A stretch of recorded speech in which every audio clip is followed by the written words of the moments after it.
good segue, and let's talk a little bit about the sales funnel and how branding elements work throughout the sales funnel. Stephen, I think you had, let's start with the top of the funnel first. Well, I mean, the top of the funnel is always awareness. People need to know what your brand is. If you don't have awareness, then you're not going to go anywhere. What I like to equate it to is ad buying. If you're doing Google AdWords, it's cheaper to buy a Google AdWord for your brand name, like Square, than it is to buy a broad search term. Absolutely. Credit card processing, always cheaper.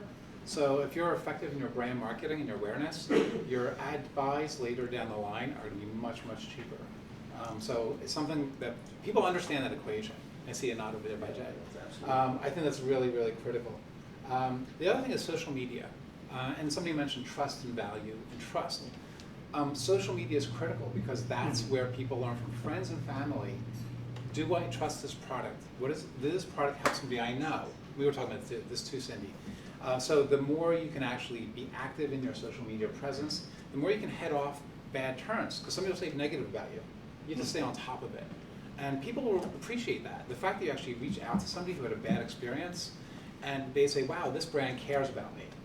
They care about us.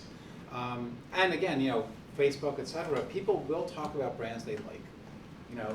They have a personal connection to that brand. So throughout the sales funnel, continuing to develop that trust, the sales funnel's gotten longer because people are taking more time to look at things. They have more access to information.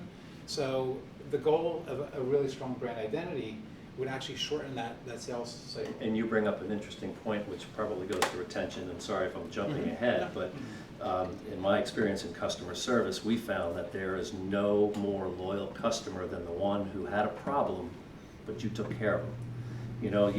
The average customer in this one company I worked at, they ordered 8 times in their lifetime.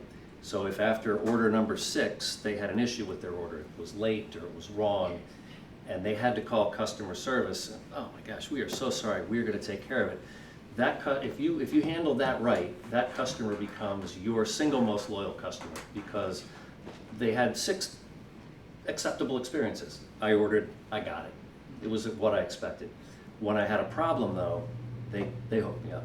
They took care of me, and that's really where you cement your retention, and that's where you cement loyalty to your brand, is if you can help that customer out post-purchase or after they become, you get them in the funnel and you want them to try your brand, and when they come out the other end of the funnel as a customer, if you can take care of them, you'll own them. You'll own them forever, and that's really where the long-term profitability of any business lies, is in retention.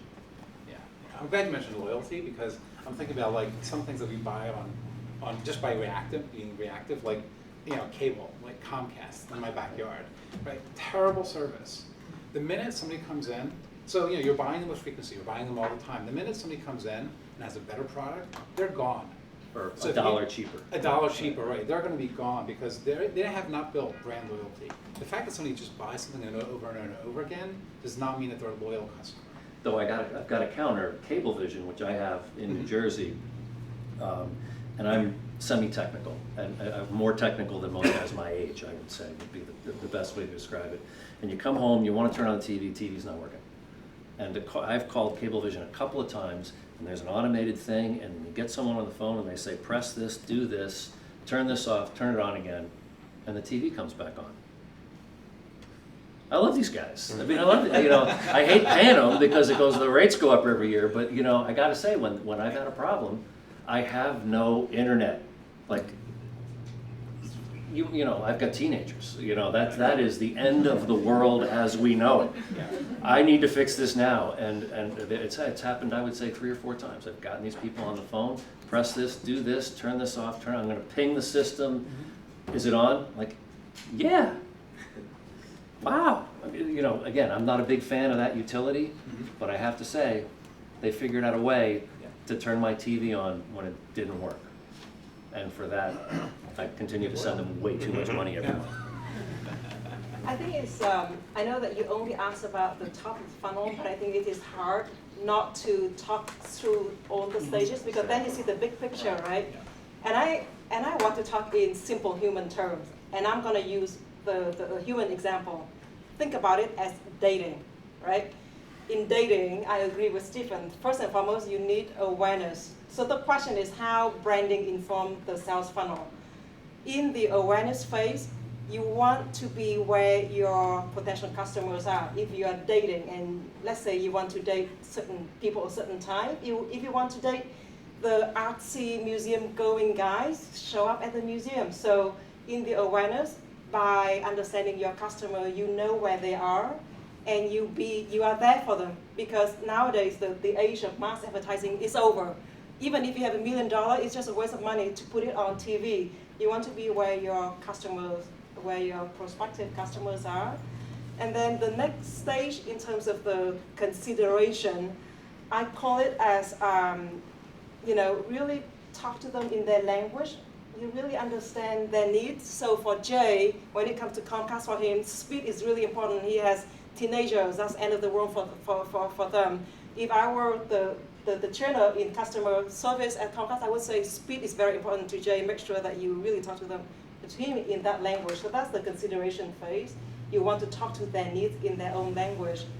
And then the third stage in the funnel is about acquisition, when the customer make the decision to buy you. That is where you really want them to know your value prop. What is the brand promise? Because they buy your brand promise. They want to know what you have to offer, meet them at their needs. And I try to be brief here because I'm sure other panelists will have a lot to add on as well. After they have made the decision to buy you, that is when it goes to conviction. And that is where the first impression, I was talking to Stephen long and hard about the first impression, although it was for Greek islands. The first impression is very important. That is the moment of truth when you order. I just ordered Roomba from Amazon. That first moment of truth when you open Roomba and you hear that beep, beep, it's like, oh, my robot is ready to serve me. Like you have to think through, like Roomba blinking his eyes. Like you have to think through the whole, Lucien talked about the experience. You have to think through all the moments, all the experience that you provided in that moment of truth, so that you earn the heart of the person that you are dating. You spend so long to date that person. You want to win over the heart in the very first moment of truth. And then when it comes to loyalty, again, back to the dating example, right? You know that the guy or the gal is the keeper if the person don't hang up the call when you call middle of the night and say, hey, I think I need to go to ER. When you have the problem, that is when the relationship is tested. So in order to earn that retention, that loyalty, just forget about that marketing language. You need consistency of the experience, especially when you hit the bumps on the road, right? I think that's very key. Can I piggyback on your analogy? Sure. Your metaphor? Yeah. So there's a couple kinds of dating. And in one, you're going to have this long-term relationship. That's what I'm talking about. That's what you're talking about, Yeah. but we're not, we're all grown-ups and we know there's another kind of dating out there where maybe the relationship is never destined to be long-term. And perhaps maybe you've got a transactional service that you're selling. That happens and then it's over, right? So without being crude, to extend your metaphor, how are they going to talk about you after, right? How bad will they feel about the decisions that they made that night after that date? And will you have a champion or will you have a critic when they're done? So part of, a big part of my philosophy around branding is, and apropos of nothing, of this I guess, I studied languages and linguistics, so I'm always thinking about language and about controlling the narrative, right? And controlling the discourse around your thing and giving people in your brand the language that you wish they used to talk about you, right? Again, my syntax, but how will people talk about you when you've left the room? How will your date talk about you when you've had a lovely evening, everything went great, but it's just not a long-term deal? How will they tell their friends about the experience? How will they talk about the product?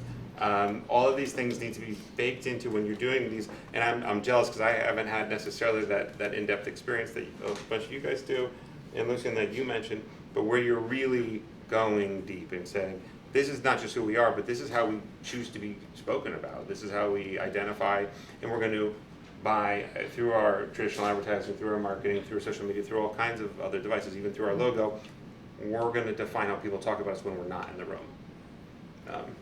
Plus, it's just a fun metaphor. whole new level.